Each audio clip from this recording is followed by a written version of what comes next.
ariko bameseze ibishura byabo kugira ngo bemererwe kwegera cya giti cy'ubugingo kandi banyure mu marembo binjire muri rwa rurembo. Tunagatanaza ngo hanze hazaba imbwa n'abarozi n'abasambanyi n'abicanyi. Insudi TV show. Link people with friends. Haleluya.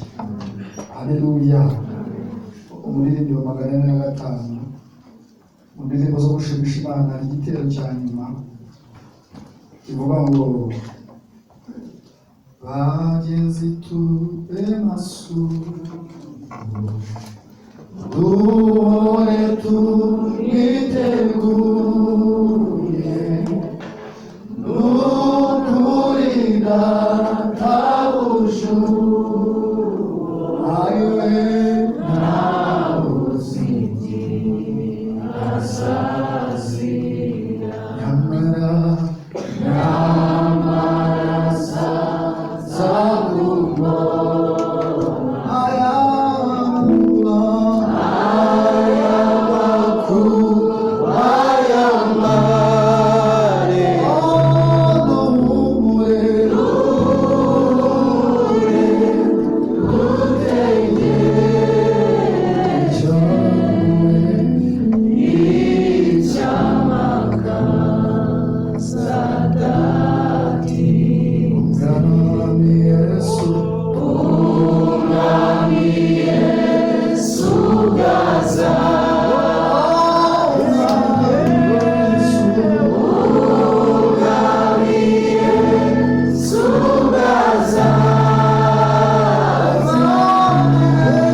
arimo kuzamura amarangamutima ye akagerageza gutekereza neza yuko Yesu azayibamo akajya mu bwami. Haleluya.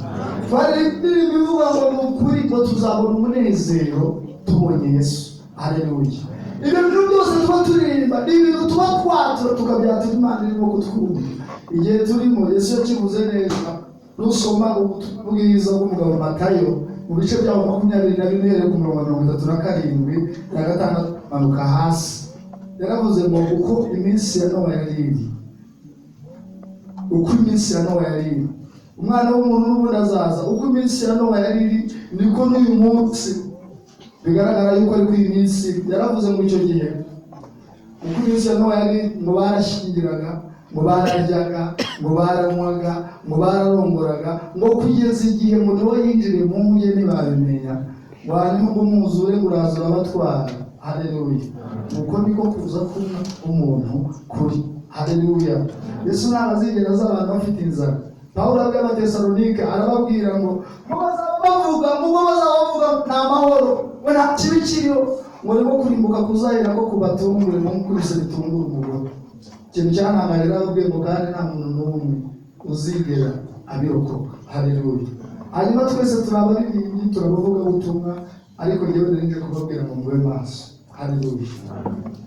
Ni mube maso mu bintu byose mu buzima bwa buri munsi. Ube maso kugenda, ube maso kuvuga, ube maso gutekereza mu buzima bwa buri munsi. Ikintu cya mbere kizarimbuza abantu benshi gisa nkaho ari gito. Ikintu cya mbere ni amagambo tuvuga. Yesu yabwiye abafarisayo arababwira ngo bijya mu muntu ngo ntabwo ari byo bimwica kuko binyura mu nzira yabyo bikajya mu muntu. Ariko ngo biva mu muntu ngo nibyo bimwica kuko ibimuba biva mu mutima we. Hanyuma arababwira ngo mu mutima w'umuntu habamo ibintu byinshi bibi, habamo ubusambanyi, ubuhehesi n'ibindi bintu bibi byinshi bitera isoni.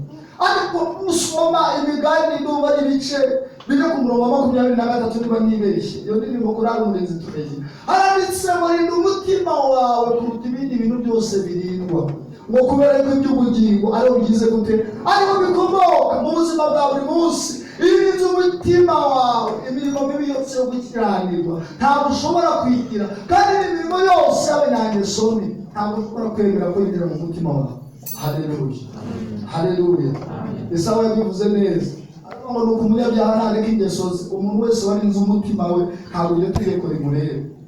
Aravuga ngo kandi ukiranirwa reka ibyo agize gute ibyo yibwira. Umuntu wese urinda umutima we yibuza yirinda no gushyira mu mitwe ibitagira icyo bimumariye. Haleluya. Mu bintu bya mbere byazanye Kristo muri ino si, Kristo yaje kugira ngo yimane n'abantu mu buryo bw'umwuka. Haleluya. Mukurikire tugendane kuko sinzi no kuvuga ngo yaje kugira ngo yimane n'abantu mu buryo bw'umwuka, abandi nabo iteka ryose. Haleluya. Twavuze ngo Imana ikibasha kutunezeza kuri hano mu isi. Pawulo yavuze ngo tujye tubasha kuba mu materaniro y'ubwami bw'Imana tukiri hano mu isi. Haleluya. Ibyo byose birashoboka. Hanyuma kugira ngo bidushoboke mu buzima bwacu bwa buri munsi, nuko Yesu yaje kugira ngo imibiri yacu kugira ngo yihindure insengero z'umwuka wera. Yaraje arabanza aduhereza amategeko adashingiye ku ibyo Mose yavuze. Yarabanza aravuga ngo ayo mategeko sinaje kuyakuraho, aravuga ngo naje kuyasohoza. Hanyuma kuyasohoza yasohoje gute? Yaraje kugira ngo na bindi biri ahandi umuntu adashobora kurebesha amaso, azabanza abidukuremo abitumaremo.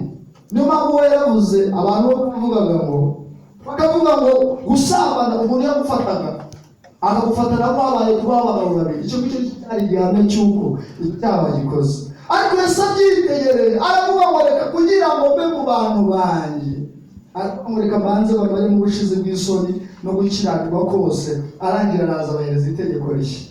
Haleluya. Ashingira ku mategeko Mose yavuze. Aravuga ngo Mose yababwiye yuko ngo wishe umuntu wakwiriye ukujyanwa mu rubanza, ariko Yesu arangira arabihindura. Aravuga ngo ndababwiza ukuri ko n'uwise mwene se n'umupfu ngo akwiriye kujyanwa mu rubanza, ngo kandi n'ututse mwene se y'icucu ngo akwiriye gutabwa muri Gehinomu. Ayo magambo yanditse muri Bibiliya. Haleluya.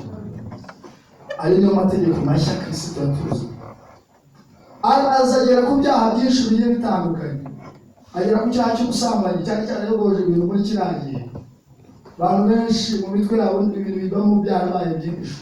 Arakubwira ngo mwebwe Mose yababwiye gutya na gutya. Aravuga ngo ariko njyewe ndababwira yuko n'urebye umugore akamwifuza. Ntabwo umuntu wese urebye umugore wakoze icyaha, ahubwo umuntu wese urebye umugore akamwifuza, uwo nguwo ubwami bw'Imana bufata nk'umusambanyi. Kubera iki? Iyo nzu Kristo ashaka guturamo arashaka kwisukura, umucyo we ukayibamo, kandi nawe wa mucyo wa Kristo ukurimo ukagenda umurikira abantu bose. Haleluya. Hanyuma niyo mpamvu Kristo yabwiraga abantu ngo babe maso, kubera ko ikintu cyose cyakurimbuza. Yesu yaravuze ngo amagambo yose y'imfabusa abantu bavuga ngo ndababwiza ukuri yuko bazabazwa ku munsi w'amateka. Ageze hafi aravuga ngo uhereye ku gihe cya Yohana ukageza ubu ngubu ubwami bw'Imana bugeze gute? Buratwaranye. Kandi intwarane zigira gute? Zibugishamo imbaraga. Intwarane ibintu bya mbere bijya bisiranga. Nta ntwarane y'indangare igibaho ubuzima bwa buri munsi. Umuntu wese ushaka gutwarana, umuntu wese umaramaje mu mutima we, nta burangare yagiye mu mibereho ya buri munsi. Turi mu isi irimo ibintu byinshi bikomeye birimo kurangaza abantu benshi, ariko ikizakubwira icyo bizagukorera ni uko bizaguhuza bikakwibagiza Imana. Ibintu byose byaroroshye, no muri class ibintu byose byaroroshye. Lecture atanga kati bakubita niba muri chat GTP, hanyuma amara gukubita muri leta biza byirukana, hanyuma bakavuga ngo tubigenze gutya na gutya. Airtel yaduhaye amayinite menshi ari unlimited, duhereza na bando, duhereza n'amamesaje menshi. Hanyuma umuntu yabonye bimucangiye chat GTP nataze kwikoresha, no kumanura akora kuri connection akazamura akanda kuri Chrome agakora ibyo ashaka. Iyo ngiyo ni inzira y'igihongere iroroshye umuntu wese ayicamo. Haleluya. Ariko Yesu yarababwiye ngo inzira ijya mu ijuru ni inzira ifunganye, ntabwo ushobora kuyica uteganye na mugenzi wawe. Umwe yicamo undi akaza gukurikiye. Umuririmbyi yabivuze neza, aravuga ngo abagezeyo baragwiriye, abandi bari mu nzira, hari n'abandi barimo guhamagara ngo nibaze be gusigara. Haleluya. Umuntu wese uzagendera mu kivunge nta nubwo azigera aba maso, kubera ko Imana nivuga hazaza n'undi akubwire ibintu byose n'iby'ivangavanga, uzayoberwa iyo uva n'iyo ugera. hari igikombe bita igikombe cy'igicucu cy'urupfu, bimwe bidatangira indirimbo. Igikombe cy'igicucu cy'urupfu, abasomye agatabo k'umugenzi uburyo habagamo ibintu bitatu. Habagamo umwijima utuma umugenzi urimo kugenda atabasha kumenya neza yayo. Hakabamo urwobo rwamo impumyi ngangara zitareba neza iyo zirimo kurya. Ngo hakabamo n'isaha. Iyo saha ntabwo ari yayindi gahinda gasaze, ni isaha y'ibyaha. Umuririmbyi aravuga ngo rero ni isaha y'ibyaha. Haleluya. Mwene mu mwijima ukomeye, Kristo arangira gute? Aramumurikira. Nusoma ubutumwa bwiza bwa Yohana 8:12, Kristo yavuze ngo nivuze ngo nijye mucyo w'isi, ngo ntibishoboka kumurikira yayoba inzira kuko afite ubugingo muri. Haleluya. Yewe naje kubabwira ngo mube maso kuri buri kantu kose. Ikintu cyose wita gitoya cyakurimuza.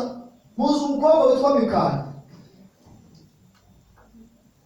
Mikali yari umukobwa wa Sawuli. Ngo yitegereje Dawidi arimo gutamba, yitegereza umwami arimo kubyina avuye kuzana isanduku y'isezerano. Ko cya mbere abanza kumugayira mu mutima. Amaze kumugayira mu mutima, amugeze n'imbere Dawidi amaze guhereza iterano ryose, amaze kurisaba umugisha. Umugore amwitegereje ahimbira ibyo yakoze. Abantu bose bazabona ka ni umuntu wese wahinyuye ibyanditswe byera bivuye muri kino gitabo, uwo nguwo usibye n'ibindi afatwa nk'umwanzi w'ijuru, kuko ukuboko niko kuri iyo magambo y'Imana. Umuntu wese wabihinyuye akagira ibyo ababayeho cyangwa akagira ibyo yiyongeraho, Yesu yavuze ngo iki? Yaravuze ngo njyewe Yesu. Igitabo twasomye no hanze ngo ndababwira umuntu wese ugira icyo yongera ku byanditswe muri kino gitabo, ngo nazongererwa ibyago bikiriho. Tugeze mu Migani ibice 6:30, aranditse ngo ntukagire icyo wongera ku magambo yayo, ngo kugira ngo uzagucyaha ugasanga warabaye umubeshyi. Yewe rero ndababwira ngo mube maso ku bintu byose bigiye kuvuga, kuko batazaba maso kuri ibyo bintu bizatuma bayobereza. Kandi inzira ijya mu ijuru ni inzira imwe, nta yandi makrose tujya dukora. Ariko kubabwira uwo mugore wa Dawidi wamugeze kumweka amubwira ngo ubone ngo wibeyure ngo imbere ngo yabaje n'abagaragu. Umwami amaze gusabira abantu umugisha mu cyimbo cyo kugira ngo unezererwe umugore we, aramureba aramwitegereza aramubwira ngo nabikoreye imbere y'Imana yadutishije so n'abo mu rugo, ikangira umwami w'ubwoko bwawe bwa Isirayeli. Arangije ntibyarekera aho ngavuga ibintu yaramubwira. Aramubwira ngo kandi ngo nzagumye kwishisha bugufi no kwigira insuzuguro imbere y'Imana yawe niyarekeraho. Aramubwira ngo kandi abo baje n'abagaragu uvuze bazakomeza kunyubaha. Haleluya. Reka mbabwize ukuri, ibintu bya mbere byishe abantu ni uko barimo kwibwira yuko ibyo bagomba gukora bitanezeza abantu, ibyo bizatuma babavaho. Ariko Dawidi we yaravuze ngo nabo baje n'abagaragu uvuze nabo bazakomeza kunyubaha. Ubundi se mutijya kuvuga ibintu kandi ari ukuri, kandi niwe yaravuze n'ibyago n'amakuba by'umukiranutsi byinshi, wowe urashaka kubikweba. Iyo wabikwebye nta n'ubwo uzanyuma, kuko wowe urirwanira ku giti cyawe. Haleluya. Umuntu wese wabaye umwanzi w'ukuri ntabwo azigera ajya mu bwami bw'Imana. Umuntu wese wumvisha amagambo y'Imana akayahinyuza akanwa ke, reka mbabwire mu bintu abantu benshi bazarangariramo bakazana impaka n'ibindi bidafite umumaro, abo bantu ntabwo ubwami bw'Imana bazabujyamo. Pawulo abwiye Timoteyo nusoma urwandiko rwa mbere mu gice cya mbere ku murongo wa 5, yaramubwiye ngo ibyo byose ndabibategekera ngo kugira ngo mugire urukundo ruba mu mitima abacira urubanza, ngo benshi ngo bamenyekeshejwe ngo no kwiyobagiriza ngo bavuga amagambo y'abandi. Ariko ngeze muri urwandiko rwa kabiri no kumwandikira ibice 16 arabimubuza, ariko bibabuza. Aramubwira ngo amagambo y'abanzwe ataray'Imana ngo ntukayavuge. Impamvu ya mbere ni iyi, ngo ni ukubera ko mu bayavuga bose ngo bazarushaho gusarayira. Haleluya. Ubundi indwara y'ibitotsi, ibitotsi biza mu buryo bubi.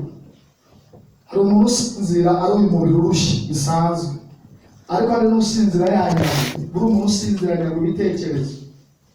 Hari abantu benshi mu rugendo bageze mu nzira barangiye biryamira ku nzira, barangiye barahasinzira. N'ugerageje kubegura babakimubwira yuko bakinaniwe, ariko akababwiza ukuri. Mujye mukorera Imana mumenye ko mufite undi mukobwa witwa Satani utigeze yishimira ukuri mu buzima bwa buri munsi. Ube maso, isi birimo kuba twaza ari byinshi, umuntu wese uzabirangarira azarimbuka. Iyi internet twirirwa tuvuga, njyewe nigeze nayitekerezaho mu birangaje. Hari umuntu ugeze yavuga ngo ubundi hari umuntu abuze neza avuga ngo YouTube ni agatuki ka Satani ngo yiciraho abantu muri ubu buryo